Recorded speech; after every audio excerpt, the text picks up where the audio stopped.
Welcome to Bookish Mind, Season 2, where we uncover the timeless wisdom of Think and Grow Rich by Napoleon Hill. In today's episode, we begin with Chapter 1. Thoughts are things, a powerful reminder that every great fortune begins not with money, but with a burning idea and unwavering belief. And for our deep dive today, that's exactly where we're starting. At the very foundation, the first chapter of Napoleon Hill's absolute classic, Think and Grow Rich. Yeah, it's definitely the right place to start because, this book wasn't just dashed off. Its whole origin story is tied up with Andrew Carnegie, one of the biggest industrialists ever. Right, Carnegie, he had this secret, didn't he? Exactly. He genuinely believed he'd found something fundamental about success, something that wasn't being taught anywhere. And not just for building steel empires, but for anyone aiming for something big, no matter where they started from. So he challenged Napoleon Hill. He gave Hill this massive task, spent over 20 years researching more than 500 incredibly successful Americans, people who, started with basically nothing and built fortunes or achieved other amazing things. The goal was to figure out this philosophy, codify it, and share it. And it's interesting, right off the bat, the book makes it clear that riches isn't just about cash. Oh, absolutely. That's crucial. I mean, sure, money is often a result, but the book calls itself a philosophy of individual achievement. It says flat out you can use these principles to get any kind of riches you're after. Like what, specifically? Well, things like harmonious relationships, peace of mind, getting over fear, understanding things better, even spiritual harmony. It's really about setting a clear goal, whatever it is for you, and then using these methods to actually reach it. The focus is the how, the process, not just the dollar signs. Okay, so for this deep dive into Chapter 1, Thoughts are Things, our mission is, well, it's to really unpack that core idea. What does Hill mean by thoughts are things? How does it set everything else up? Yeah, how does it lay the groundwork for the 13 principles that follow? And, why did Carnegie and then Hill, after all that research, think this one idea was the absolute starting point for any kind of success? Because it's not just a casual intro chapter. Not at all. It's the philosophical cornerstone. It introduces this, well, for some people, a pretty radical idea. Yeah. That your thoughts aren't just floating around in your head. They have real power, actual potency to shape your life. If they're focused, right? That's the key. Precisely. Provided they're mixed with the right stuff. Properly focused and, importantly, energized. That's the twist. So let's get into the book's background a bit more. You mentioned it's not meant to be light reading. Definitely not. Hill himself calls it a textbook on individual achievement. It's meant for serious study. The preface even suggests how to read it slowly. Underline stuff, pause, and think maybe just one chapter at a time. Like absorbing it, not just reading it. Exactly. It's designed to be integrated into how you think and act. And this whole idea of organizing knowledge, applying it, that seems central. Totally. That was a big part of Carnegie's thinking. And you see it in the endorsements, too, like Dr. Miller Reese Hutchison. He was a big deal engineer, worked with Edison. What did he say about it? He saw it immediately. He thought the book captured the essence of how successful people operate. And he actually thought it should be taught in high schools, not as another subject, but to teach kids how to use what they learn in other classes. How to make knowledge useful. Yeah. How to organize it, apply it, make it work for earning a living or, achieving whatever goal they set. He felt that practical application skill was missing from education back then. And he thought mastering it could even shorten schooling. He did. Because, so much time was spent learning things without learning how to use them effectively in the real world, especially for achieving specific goals like financial independence. That's a pretty strong critique. And there was another endorsement from a college dean. Right, Dr. John R. Turner, Yeah. dean at the College of the City of New York. He pointed to Hill's own son, Blair, as living proof of the principles. What was the story there? Well, Blair was born without normal hearing. The doctors basically said he'd likely be a deaf mute. But Hill and his family applied these same principles. The ones in the book. The very ones.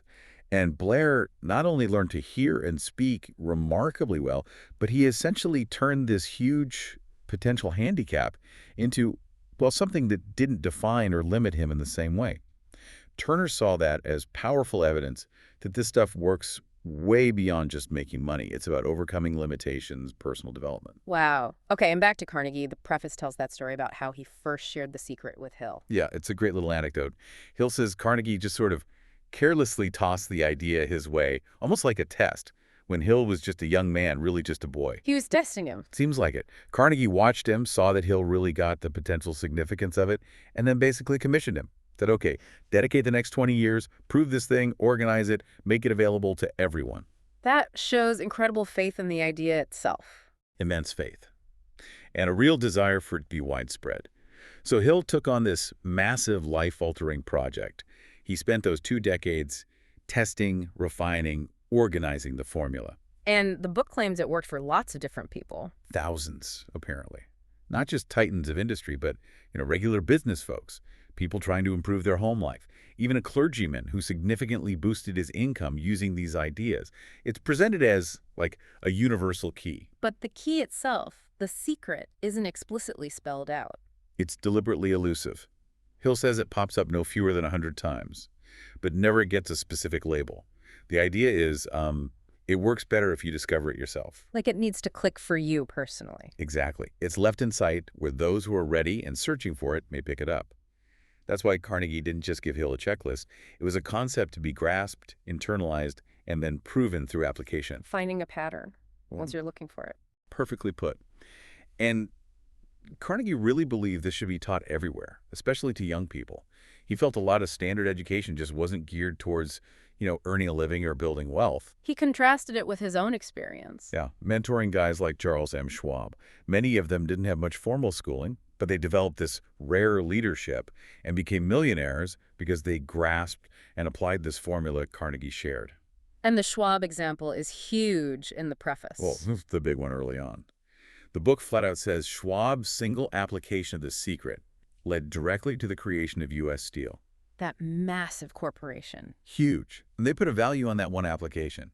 At the time, around $600 million in money and opportunity combined. $600 million from one application of the secret. Yeah. Hill uses that staggering number to basically say, look, this formula works. It works on a massive scale for those who are ready for it. It doesn't matter how big your goal is. So right before Chapter 1 officially starts, Hill gives one last clue. He does. A really crucial one. It says, all achievement, all earned riches have their beginning in an idea. The starting point is always an idea. Always. And then comes the promise. If you are ready for the secret, you already possess one half of it. You will readily recognize the other half the moment it reaches your mind. It primes you, tells you the journey starts inside with your thoughts, your ideas, and your readiness to see the key. Okay, foundation laid. We turn the page. Chapter 1. Thoughts are things. And that first sentence just hits you. It really does. No messing around. Right. Truly, thoughts are things, and powerful things at that. But with conditions, right. Right. When they are mixed with definiteness of purpose, persistence, and a burning desire for their translation into riches or other material objects. So thoughts aren't just passive, they have substance, power, but you need to add ingredients. A clear goal, sticking with it, and this intense, burning drive. Exactly. That's where the simple title gets really deep. It's saying your dominant thoughts, the ones you hold clearly and with real feeling, aren't just mental noise. They're like energy forces that can actually manifest in the real world. It's not just wishful thinking. No, it's directed mental energy, focused intent plus emotional fuel. And Hill doesn't just leave it as a concept, he jumps right into a story. Immediately. The story of Edwin C. Barnes. It shows how Barnes thought his way into being partners with Thomas Edison. This was way back, like maybe around 1900 or so. And Barnes started from, well, basically nowhere near Edison. Miles away, yeah. Yeah. The book paints a vivid picture. When Barnes got this desire, this idea to be Edison's associate, he had nothing going for him in the conventional sense. Like what? Well, he wasn't in a position to just make it happen. Didn't know Edison, had zero connections in that world. And this is the kicker. They didn't even have the train fare to get from where he was to Orange, New Jersey, where Edison's lab was. Wow. Okay, most people would stop right there. No money, no contacts, just an idea. For sure. The book says those obstacles were sufficient to have discouraged the majority of men. But Barnes was different because of the quality of his desire. It wasn't just a whim. No, it was a burning desire. Super specific, definite. He didn't think, oh, maybe I could work for Edison. No, his goal was clear. Work with Edison, be a business associate. And that specific burning desire pushed him past the obstacles. Totally. He wasn't going to let a lack of train fare stop him. He decided to travel by blind baggage. Which means? Hopping a freight train. Think about that. Dangerous, illegal, uncomfortable. Just pure hardship driven by the intensity of his goal. He had to get to Orange. So he arrives, probably looking pretty rough. What did Edison think? Edison talked about it years later. He said, Barnes stood there before me looking like an ordinary tramp. Pretty blunt. Yeah. But then he added, but there was something in the expression of his face which conveyed the impression that he was determined to get what he had come after. So Edison saw past the clothes. He did. Edison, he'd seen it all. He recognized that look, that intense desire, that willingness to bet everything, stake his entire future on a single turn of the wheel. And that's what got him in the door, the thought, the determination. That's exactly it. Edison said, I gave him the opportunity he asked for because I saw he had made up his mind to stand by until he succeeded. It wasn't his resume or his connections. It was the sheer force of his focused desire. And the book really hammers this point home, doesn't it? Oh, yeah. It basically shouts it. Just what young Barnes said was far less important than that which he thought. Edison himself said so. His appearance worked against him. His words were secondary. It was what he thought that counted. That internal fire. That focused, burning desire and definite purpose. It projected something Edison recognized and, frankly, respected. And Hill makes this incredible claim about just understanding that one point. It's bold, right? Yeah. He says, if the significance of this statement could be conveyed to every person who reads it, there would be no need for the remainder of this book. Wow. Basically saying if you truly get this, you've got the core secret. That's the implication. That definite thought, burning hot, backed by grit, that's the engine. Understanding that unlocks everything else. So Barnes got his chance, but not the partnership right away. No, not immediately. He had a job in the Edison offices. But it was a very nominal wage doing work the book calls unimportant to Edison. But very important to Barnes. Critically important. Because it put him there. It was his chance to, as the book says, display his merchandise. Not products, but himself, his drive, his work ethic, his commitment. Right under Edison's nose. Then came the waiting game, testing his persistence. Well, yes. The book describes it so well. Months went by. Apparently nothing happened. Looks like he's stuck, right? Just a low-level guy. But inside? Inside, he was still fueling the fire, constantly intensifying his desire for that partnership, keeping the thought alive. The book mentions that idea, when one is truly ready for a thing, it puts in its appearance. Barnes was making sure he stayed ready. He didn't give up or change his goal? Not a chance. Didn't think, this is pointless, I'll go be a salesman somewhere else. That definite purpose had become like an all-consuming obsession. He decided, I came here to go into business with Edison, and I'll accomplish this end if it takes the remainder of my life. That's serious commitment. It's that bulldog determination, the book calls it. That persistence, destined to mow down all opposition. He just wouldn't be moved. So how did the opportunity finally show up? Did Edison just offer him a partnership? Not exactly how he might have pictured it. Opportunity, the book says, often comes in disguise. It has this sly habit of slipping in by the back door, maybe looking like misfortune or temporary defeat. And for Barnes, the disguise was a new invention. The Edison dictating machine, the Ediphone. It was newly perfected, but Edison's own sales team wasn't excited about it. They thought it'd be hard to sell, didn't really believe in it. But Barnes saw it differently. He did. Working inside, he saw the potential. He saw the opportunity. He knew he could sell it. He saw the opening everyone else missed. So he went to Edison. Yep. But not asking for a handout. He went saying, hey, you've got this problem selling the Ediphone. I can solve it. He presented himself as the solution. And Edison gave him the shot. He did, remembering that initial fire, that determination. And Barnes didn't just sell a few. He nailed it. Absolutely crushed it. So successful that Edison didn't just make him a salesman.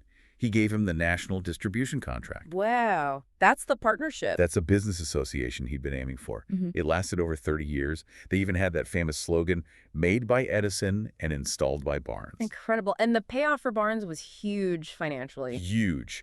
The book figures maybe $2 or $3 million back then, which was enormous money, starting with nothing but an idea and freight train fare. But the book says the money wasn't the biggest prize. Right. The greater asset was the knowledge. The definite knowledge that an intangible impulse of thought can be transmuted into its physical counterpart by the application of known principles. He proved it to himself. He literally thought his way into that partnership, into that fortune. And what did he start with? Not money, not connections. Just those intangibles. Initiative, faith, knowing exactly what he wanted, and that absolute, unshakable determination to stick with it until he got it. That was his capital. Powerful story. But Chapter 1 isn't just about success, right? It also warns us about failure. It pivots directly to that. It highlights one of the most common causes of failure, the habit of quitting when one is overtaken by temporary defeat. Something we all do sometimes. The book says every person is guilty of this mistake at one time or another. It's easy to get discouraged when things go wrong. And the example here is the gold rush story, Are You Darby's uncle? Exactly. The uncle gets gold fever, heads west to dig and grow rich. But the book adds that little note. He didn't realize more gold has been mined from the brains of men than has ever been taken from the earth. Hinting he was focused too much on the digging, not the thinking. Seems like it. Anyway, he stakes a claim, works hard, and actually finds gold ore, a rich vein. Initial success, yeah. But to get it out, he needed machinery. So he goes back home, raises money, relatives, neighbors, even young R.U. Darby helped out. They buy the equipment, ship it out, feeling confident.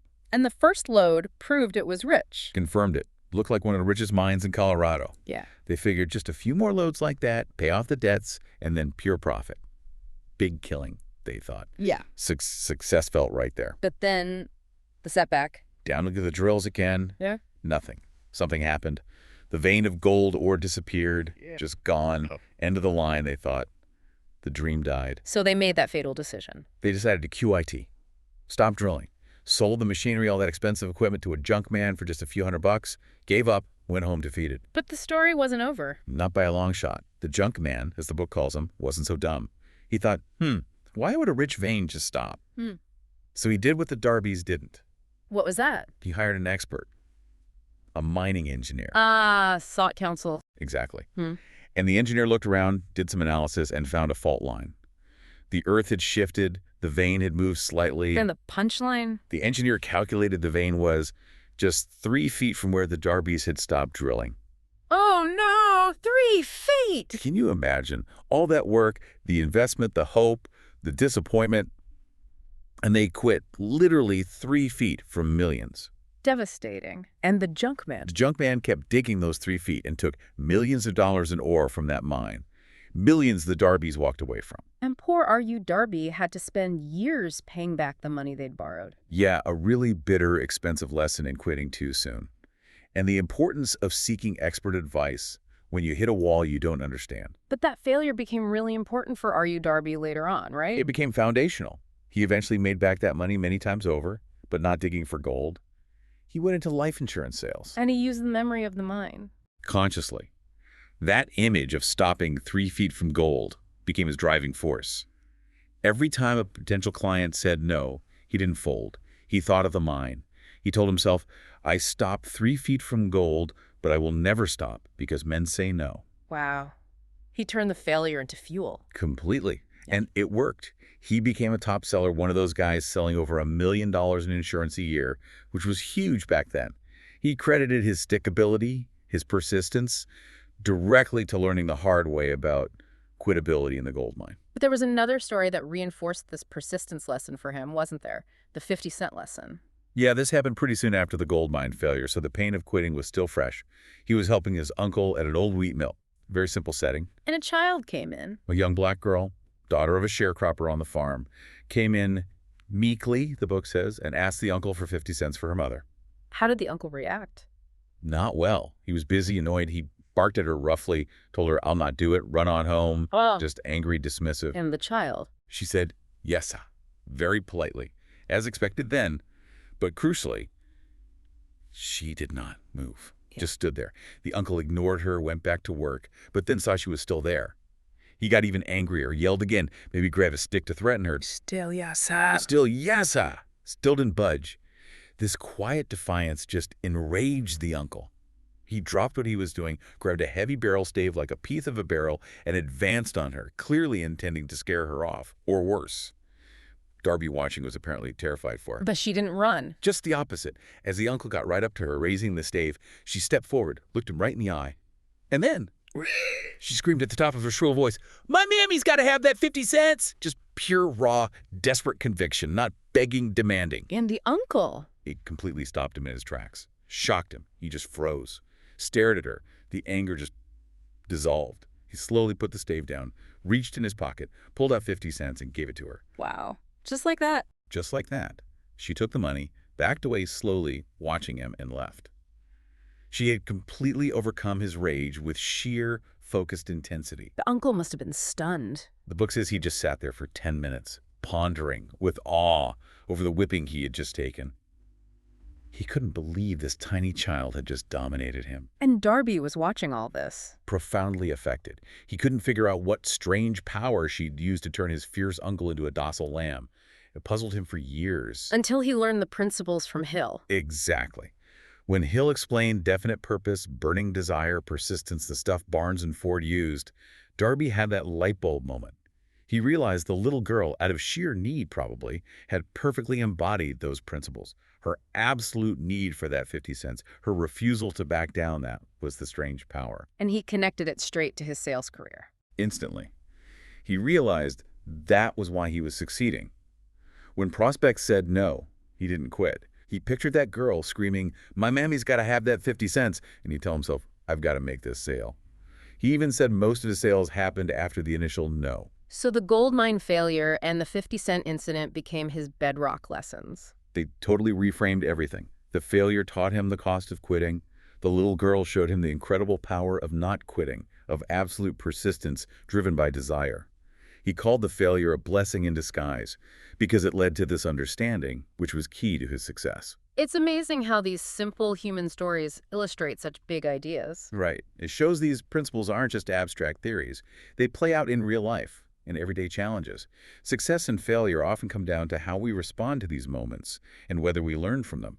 The book aims to give you the tools, the art, to analyze these things and turn defeats into opportunities. Okay, so pulling these stories together, Chapter 1 starts to challenge how we usually think about getting rich or achieving big things. It really does. There's that line, "When riches begin to come, they come so quickly, in such great abundance, that one wonders where they have been hiding during all those lean years." That sounds almost magical. It sounds counterintuitive, right? Because we're usually told wealth only comes from long, hard, grinding work. But the book says the starting point is different. Completely different. It argues riches begin with a state of mind, with definiteness of purpose, with little or no hard work, meaning less physical grind compared to the intense mental work. The real first step, the hard part maybe, is getting into that specific state of mind which will attract riches. That mindset shift. That's what Hill spent decades researching. How do wealthy people think? It wasn't just about brute effort. He even connects this mindset idea to the Great Depression. Yeah, he uses it as an example of mass failure consciousness. How fear gripped everyone until leaders like Roosevelt started actively working to shift the national mood towards confidence, towards faith. He compares it to turning up the lights in a dark theater. And he suggests the reader can do this individually. He says, as you master and apply these principles, your own situation will start to improve. Almost like everything you touch will begin to transmute itself into an asset. It starts internally. But it's not easy. The book points out weaknesses that stop us. Oh, yeah. One of the biggest. Being too familiar with the word impossible, we know all the reasons things won't work. This book, he says, is for people ready to look for the rules that do work and who are willing to bet on them. Like him cutting impossible out of his dictionary. It's a great symbol, right? A conscious act to reject limitation.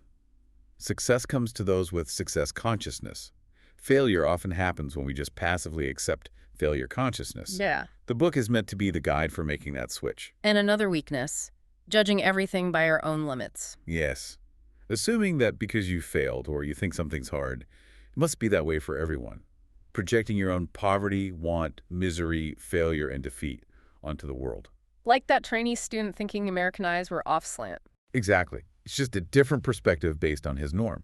We do the same with possibility. We see limitations based on our own limited view. Which brings us to another powerhouse example, Henry Ford and the V8 engine. Classic story of overcoming impossible. Ford decides he wants an 8-cylinder engine block cast in one single piece. His engineers, they all said, nope, impossible, can't be done. Laid out all the technical reasons why. But Ford wasn't hearing it. Not at all. Ray Barnes, definite purpose, unwavering will. His response wasn't technical, it was a command. Produce it anyway. And when they insisted, it was impossible. Doubled down. Go ahead and stay on the job until you succeed, no matter how much time is required. He wasn't asking, he was telling. He believed it was possible, therefore it had to be done. And it wasn't easy for the engineers. Far from it. They worked and worked. 6 months, still nothing. Another 6 months, a whole year goes by, still failing. They go back to Ford. Still impossible. Ford's reaction. Unchanged. Go right ahead. I want it and I'll have it. Just pure, relentless determination. Finally, the breakthrough. As if by a stroke of magic, the secret was discovered. But it wasn't magic, right?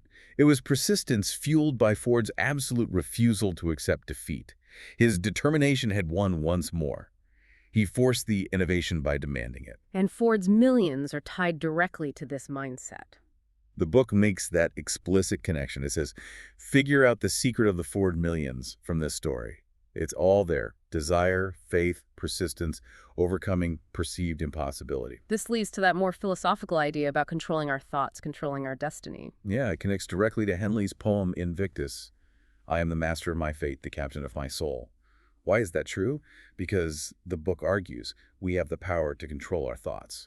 That's the fundamental control we possess. And there's this idea of a universal power responding to our thoughts. It talks about the ether around us containing this universal energy, this intelligence that adapts to our dominant thoughts, and somehow, through mysterious ways, it influences us to transmute our thoughts into their physical equivalent. But this power doesn't care if the thoughts are good or bad. Crucial point. It's impartial. Makes no attempt to discriminate between destructive thoughts and constructive thoughts. It'll help manifest thoughts of poverty just as readily as thoughts of riches. The power is neutral. The input our thoughts determines the output. So our thoughts are like magnets attracting matching circumstances. That's the analogy the book uses. Our brains become magnetized with the dominating thoughts. And these mental magnets attract the forces, people, situations that harmonize with those dominant thoughts. Like attracts like. So if you want riches, you have to think rich thoughts. You have to consciously magnetize our minds with intense desire for riches. Become money conscious or success conscious for whatever your goal is. Until that desire pushes you to create definite plans. The whole book, all 13 principles, are designed to help you make that shift from failure consciousness to success consciousness. So chapter 1 really hammers home that foundation. Thoughts are real forces. They have power if you combine them with purpose, persistence, and that burning desire. Absolutely. It keeps circling back to that core clue. All achievement have their beginning in an idea. And if you're ready, you already have half the secret. The idea, the desire. The rest of the book shows you how to activate the other half. And it uses all those real stories, Barnes, Darby, Ford, even Hill's son and his friend Jennings Randolph, to show this isn't just pie-in-the-sky theory. Right. Hill mentions his friend and son directly benefited. And that letter from Jennings Randolph, who became a congressman, is powerful. He credits an idea Hill planted years earlier as being responsible for the opportunity I now have, and will be responsible for whatever success I may have. He even mentions the Ford story as inspiring him. Shows it works across different fields, business, politics, personal life. Definitely highlights the universality. Right. And Randolph's letter perfectly tees up the next chapter. He says his success ties into the principle outlined in the next chapter. Which is the first of the 13 principles. Exactly. Chapter 1 sets the stage, establishes the power of thought. Chapter 2 dives into the first specific tool, desire. So for anyone listening who feels stuck, needs a comeback, wants to turn ideas into reality, or is starting from zero, this chapter says the starting point is within reach. It says the real capital isn't money, it's your mind. It's cultivating those thoughts, that desire, having a plan, and sticking to it with persistence. That's the distilled wisdom from studying all those successful people. Okay, wrapping up our look at chapter 1, thoughts are things, the message is crystal clear. Your thoughts have tangible power when you fuel them correctly. We saw it with Barnes thinking his way to Edison, Ford demanding the V8, Darby flipping failure into success. And we got that stark warning about quitting too soon, just 3 feet from gold. Plus, the incredible power of persistence shown by that little girl needing 50 cents. Temporary setbacks aren't final, they're just tests. This chapter really gives you that fundamental shift in perspective needed before diving into the specific how-to principles. It really locates the power source inside your own mind. The barriers are often internal, but so are the greatest resources. Your thoughts, your desires, your focus. So, maybe a final thought for everyone listening. If your dominant thoughts are magnets, pulling things into your life, what are your magnets set to right now? What definite thought, what burning desire could you start focusing on today, knowing the power it potentially holds?